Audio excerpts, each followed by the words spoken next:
Hello बच्चों, आज हम पढ़ने वाले हैं क्लास 11 का third chapter discovering Tut the saga continues, written by A.R. Williams. ये बहुत ही अच्छी स्टोरी है, हिस्टोरिकल स्टोरी है और इससे बहुत सारी जो है रियलिटी जुड़ी हुई है। ये रियल स्टोरी है। ये सच में एक किंग थे टूट, उनकी कहानी है। और क्या है कहानी, है हम आगे चैप्टर में पढ़ते हैं। He was just a teenager when he died, the last heir of powerful family that had ruled Egypt and its empire for centuries.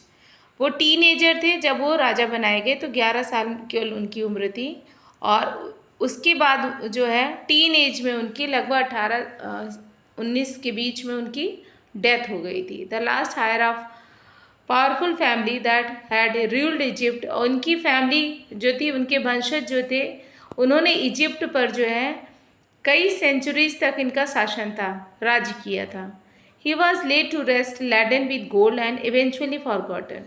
और जब टूट की डेथ हुई तो उनकी जो बॉडी जो उसमें रखी गई थी ताबूत में, वो पूरी सोने की बनाई गई थी और 3 लेयर में बनी हुई थी। और उसके साथ जो है बहुत सारे गोल्ड ऑर्नामेंट्स रखे गए थे और बहुत वैल्यूएबल चीज़ें रखी गई थी उस बॉडी के साथ में।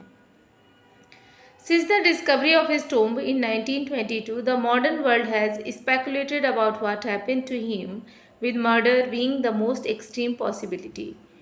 और 1922 में एक बहुत ही जो है फेमस एक जो है आर्कियोलॉजिस्ट थे जिन्होंने ये डिस्कवरी की। उनका नाम था Howard Carter. He has discovered that King Tut's tomb in the Valley of the King in 1922। और उन्होंने जो टूट की जो मम्मी थी उसको इन्होंने कहाँ से डिस्कवर किया, ये इनकी बॉडी रखी हुई थी जो किंग का जो जहाँ पे सारे किंग्स की जो ममीज़ रखी हुई थी, वहाँ से इन्होंने इनकी बॉडी को निकाला और उस पर इन्होंने रिसर्च चालू की। द मॉडर्न वर्ल्ड, और जब ये निकाली गई, इनके टोम्ब को निकाला गया वहाँ से और इस पर रिसर्च इन्होंने चालू की, तो जो उस वक्त का मॉडर्न वर्ल्ड था, यानी 1922 का जो मॉडर्न वर्ल्ड था, वो स्पेकुलेशन का मतलब होता अंदाज़ा लगा रहा था कि क्या हुआ होगा। मतलब 11 साल का वो जो राजा बना था और टीन एज होते होते कैसे उसकी डेथ हो गई, तो ये डेथ थी या कोई मर्डर था, ये पॉसिबिलिटीज़ लगा रहे थे लोग। Now leaving his tomb for the first time in almost 80 years, टूट has undergone a CT scan that offers new clues about his life and death and provides precise data for an accurate forensic reconstruction of the boyish pharaoh. और जो है लगभग 80 साल बाद जो है इनकी जो है बॉडी का जो है CT स्कैन किया गया, यानी कि जब साइंस काफ़ी डेवलप कर ली तो ये हुआ कि टूट की बॉडी का स्कैन कराया जाए, CT स्कैन हो, और जिसे रियलिटी पता चले कि आखिर हुआ क्या था उनके साथ, उनकी लाइफ में ऐसा क्या हुआ था जो डेथ हो गई थी। और सही एक्यूरेट फोरेंसिक जो है जांच हो, जो सही एक तरीके से एक जांच हो, ताकि पता चल जाए कि जो बॉयश फारो था, वो जो बच्चा था फारो, उसके साथ क्या हुआ था।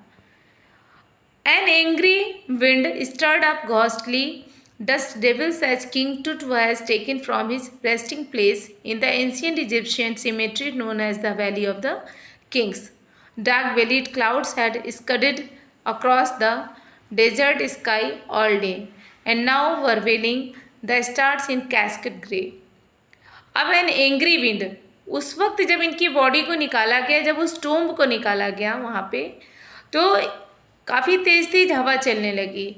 ऐसी हवा चल रही थी जैसे लग रहा था कि काफ़ी नाराज़ है, हवा भी नाराज़ है।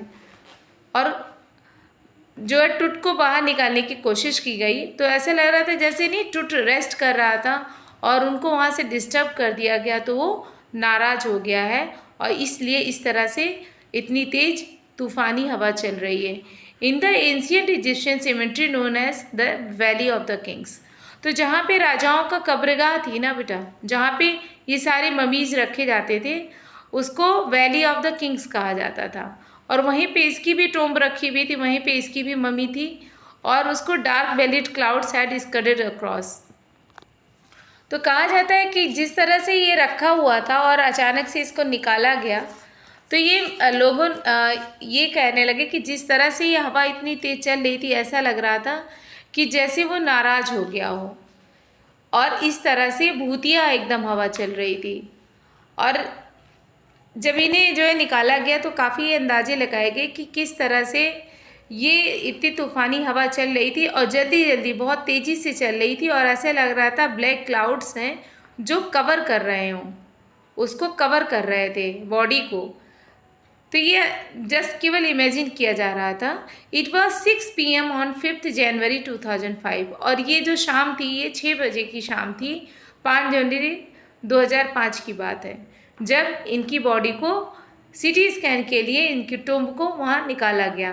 The world's most famous mummy glided head first into a CT scanner brought here to prove the lingering medical mysteries of this little understood young ruler who died more than 3,300 years ago। और CT scan के लिए जब ये mummy, ये world की सबसे famous mummy थी, और जब इसको CT स्कैन के लिए लाया गया तो ये सुनहरा ऐसे चमक रहा था। इसका जो एक्चुअली जो ये पूरा ये जो रखा हुआ था, जिस ताबूत में ये बॉडी रखी हुई थी, उसका जो कवर था उस पर मम्मी बनी हुई थी। पिक्चर जो किसकी थी, मम्मी की बनी हुई थी, और वो भी क्योंकि वो पूरा गोल्ड का बना हुआ था, जो इसका कवर था वो गोल्ड का बना हुआ था, तो जब उस पर लाइट पड़ रही थी तो बिल्कुल गोल्डन उस पर शाइन कर रहा था। तो ये कहा जा रहा है कि 3,300 पहले की ये बॉडी थी इनकी, लगभग इतने साल पहले वो यहाँ रूल किए थे। तो इसी की जांच हो रही थी कि आखिर उस वक्त हुआ क्या था, है ना। तो all afternoon the usual line of tourists from around the world had descended into the cramped rock cut tomb some 26 feet underground to pay their respects। और ऑल आफ्टरनून, दोपहर हो चुकी थी, और ये जो बॉडी थी, ये जो जहाँ पे दफनाई गई थी, ये जो जहाँ पे मम्मी रखा हुआ था, ये 26 फीट नीचे, है ना, गहरी ज़मीन के नीचे रखा हुआ था। और जितने भी टूरिस्ट आए हुए थे वो इनकी रिस्पेक्ट में आए हुए थे, इनको रिस्पेक्ट देने के लिए आए हुए थे। और ये रॉक कॉट करके देखो कैसे लिखा हुआ, all afternoon the usual line of tourists from around the world had descended into the cramped rock cut tomb some 26 feet underground to pay their respects. इतने नीचे जा कर के वो इनको रिस्पेक्ट देने के लिए इतने नीचे उतरे हुए थे जहाँ पे ये टूम्ब रखा हुआ था। They gazed at the murals on the walls of the burial chamber. और वो जो चैम्बर था, जो ये ढक्कन था पूरा, जो चारों तरफ से चैम्बर बने हुए थे जहाँ पे ये बरी किया गया था, जहाँ ये दफनाया गया था, यानी कि जहाँ पे इनकी ये ताबूत रखा हुआ था, उस कब्र के चारों ओर जो चैम्बर बनाया गया हुआ था उस पर डिजाइंस बनी हुई थी, यानी कि उस पर आर्ट वर्क था। And peered at Tut's gilded face. और जो चेहरा था, वो जो टूट का जो चेहरा बना हुआ था उस पर जो मम्मी का वो फेस बना हुआ था वो शाइन कर रहा था। The most striking feature of his mummy shaped outer coffin lid. क्योंकि सबसे खूबसूरत अगर जो वहाँ पे लग रहा था तो उसका आउटर लिड था, जिसमें मम्मी की शेप में वो डिजाइन बनी हुई थी। सब visitors read from guide books in a whisper. काफ़ी सारे विजिटर्स जो आए हुए थे उन्होंने गाइड बुक ले रखी थी हाथ में, वो उसमें से पढ़ भी रहे थे और आपस में डिस्कस भी कर रहे थे, धीरे धीरे फुसफुसा रहे थे, बातें कर रहे थे। Others stood silently. काफ़ी जो विजिटर थे वो एकदम चुपचाप खड़े हुए थे। Perhaps pondering Tut's ultimately death in his late teens. और वो शायद पॉन्डरिंग का मतलब वो शायद थिंकिंग कर रहे थे, सोच रहे थे कि किस तरह से टुटकी इस तरह से समय से पहले इस तरह से टीन एज में उनकी डेथ कैसे हो गई। और wondering with the shiver if the pharaoh's curse death as misfortune falling upon those who disturbed him was really true.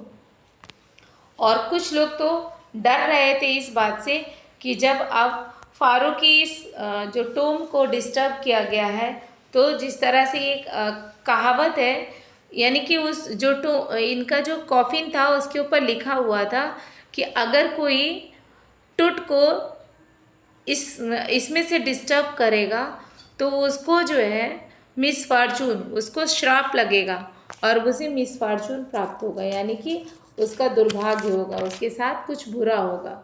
और यही सोचकर लोग डर रहे थे कि अब तो इसको डिस्टर्ब कर दिया गया है, तो कहीं ऐसा ना हो कि हमारी लाइफ में मिसफॉर्चून लेकर के आए।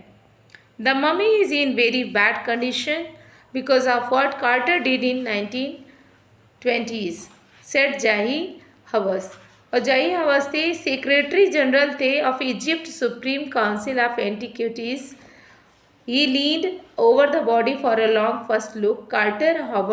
Carter, that is, was the British archaeologist who in 1922 discovered Tut's tomb after years of futile searching.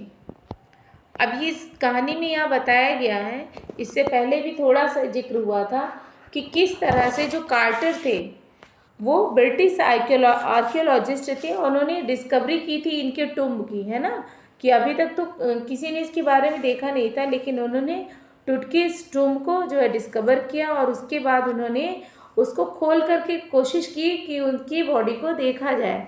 लेकिन फिर क्या हुआ, उससे क्या हुआ, जब देखते ही समय काफ़ी चीज़ें इनकी बॉडी के पार्ट्स जो थे, जो मम्मी थी, वो कहीं ना कहीं थोड़ा सा डिस्टर्ब हो गया था, तो जिसकी वजह से मम्मी वेरी पुअर कंडीशन में पहुंच गई थी, काफ़ी नुकसान हुआ था। ये बताती है जही हवस कि कार्टर की वजह से बॉडी को काफ़ी नुकसान हुआ था, जो उसमें डेड बॉडी रखी हुई थी उसमें बहुत नुकसान हुआ था मम्मी में। It's contents though hastily ransacked in antiquity were surprisingly complete।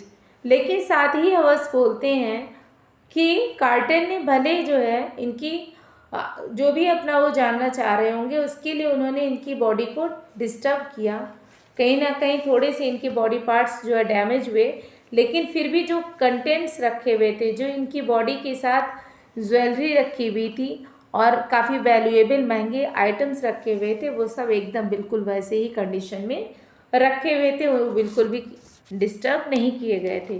They remain the richest royal collection ever found and have become part of the pharaoh's legend.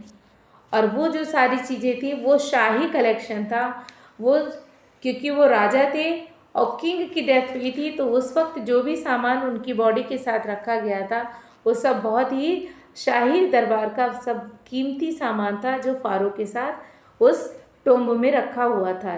Stunning artefacts in gold, their eternal brilliance meant to guarantee resurrection caused a sensation at the time of the discovery and still get the most attention।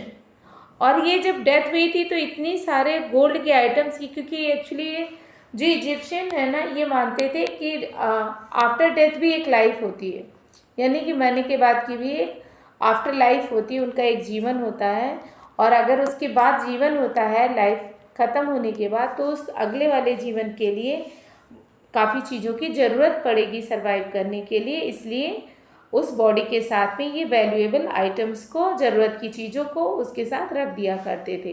But Tut was also worried with everyday things heard want in the afterlife, board games, a bronze razor, linen undergarments, cases of food and wine. तो इस तरह से जब टुट की death हुई तो उसके साथ भी क्या क्या चीज़ें रखी गई थी, बोर्ड गेम्स रखे गए थे, ब्रॉन्ज का रेजर रखा गया था, लिनेन अंडरगारमेंट्स रखे गए थे, फूड और वाइन के केसेस रखे गए थे उसमें, कि ये सब चीज़ें इसको आफ्टर डेथ इसको ज़रूरत पड़ेगी।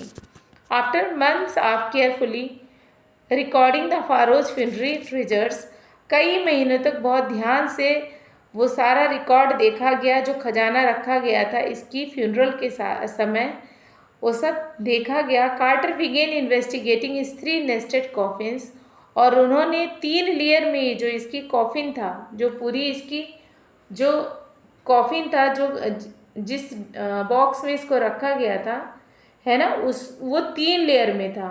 Opening the first he found a shroud adorned with garland of yellow and olive leaves. पहला जो लेयर था जब उसको खोला गया तो एक श्राउड मिला, एक कफन मिला, और वो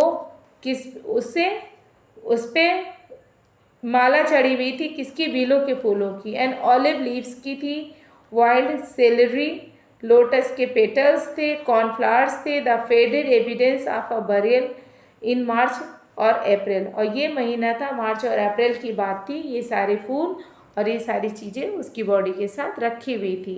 when he finally reach the mummy, और जब कार्टर जो है मम्मी तक की जब यानी कि सारी लेयर हटाते गए और मम्मी जहाँ पे रखी हुई थी वो बॉडी वहाँ तक जब पहुँचे, ही रैन इनटू ट्रबल, वो काफ़ी परेशान हो गए। The ritual resins had hardened cementing to the bottom of his solid gold coffin। क्यों? क्योंकि जो इसकी बॉडी थी टुटकी, ये पूरी तरह से एकदम हार्ड हो गई थी। ये रेजिन्स क्या होता है, जो चीड़ का पेड़ होता है उसमें से एक ग्लू निकलता है, उसी से इसकी बॉडी को उसमें चिपकाया गया था जिससे कि ये बॉडी इधर उधर डिस्टर्ब ना हो। और बिल्कुल उस जो ग्लू ने सीमेंट जैसा काम किया था कि टुट की बॉडी पूरी बॉटम में सॉलिड गोल्ड कॉफिन में चिपक गई थी। No amount of legitimate force could move them, कितनी भी ताकत लगा रहे थे सब लोग, वो बॉडी मूव नहीं कर पाई। कार्टर रोट लेटर, और कार्टर ने बाद में लिखा what was to be done, कि क्या किया जा सकता था। The sun can beat down like a hammer this far south in Egypt and Carter tried to use it to loosen the resins. और कह रहे हैं राइटर कि जो सन था वो काफ़ी तेज़ी से चमक रहा था इजिप्ट में, और ये कोशिश की गई कि क्यों ना इसकी बॉडी को, ये जो पूरा कॉफिन है इसको धूप में रखा जाए जिससे जो रेजिन्स हैं वो थोड़े लूज हों, थोड़े से गीले पड़े। For several hours he set the mummy outside in blazing sunshine, और जब खूब तेज़ी से सूरज चमक रहा था मम्मी को इन्होंने बाहर रख दिया। एंड इट टू 149 डिग्री पर, 149 डिग्री जब हुआ तो क्या किया गया था, फ़ारेनहीट यानी कि 149 फ़ारेनहाइट पे इसको हीट किया गया था, नथिंग बज्ड, और कोई इसमें डिस्टर्बेंस नहीं किया गया। He reported with scientific detachment that the consolidated material had to be chiselled away from beneath the limbs and trunk before it was possible to raise the king's remains। और ये कहा गया कि कंसोलिडेट मटेरियल जो है इसमें जो detach किया गया, साइंस अगर देखा जाए तो साइंस के अकॉर्डिंग कि ये जो चिजल से इसको जो क्या किया गया था, जो कार्टर थे उन्होंने चिजल्स की सहायता से, एक नुकीले सामान की सहायता से उन्होंने इनकी बॉडी को डिस्टर्ब करने की कोशिश की, निकालने की कोशिश की थी beneath the limbs and trunk before it was possible to reach the king's remains. और जो इन्होंने कोशिश की थी कि इस तरह से राजा की बॉडी को ये उठा सकते हैं, इन्होंने नुकीले धारदार चिजल का यूज किया था। In his defence Carter really had little choice if he hadn't cut the mummy free, thieves most certainly would have circumvented the guards and ripped it apart to remove the gold। अब चूंकि वो पूरी जिस coffin में रखा हुआ था पूरी गोल्ड का था, तो कार्टर को ये लगा कि अगर इसकी बॉडी को ये उससे मूव निकालेंगे नहीं तो अगर थीव्स हैं वो मोस्ट सर्टेनली, ये निश्चित है कि वो हो सकता है नुकसान पहुंचाए, क्योंकि ये गोल्ड की बनी हुई है पूरा।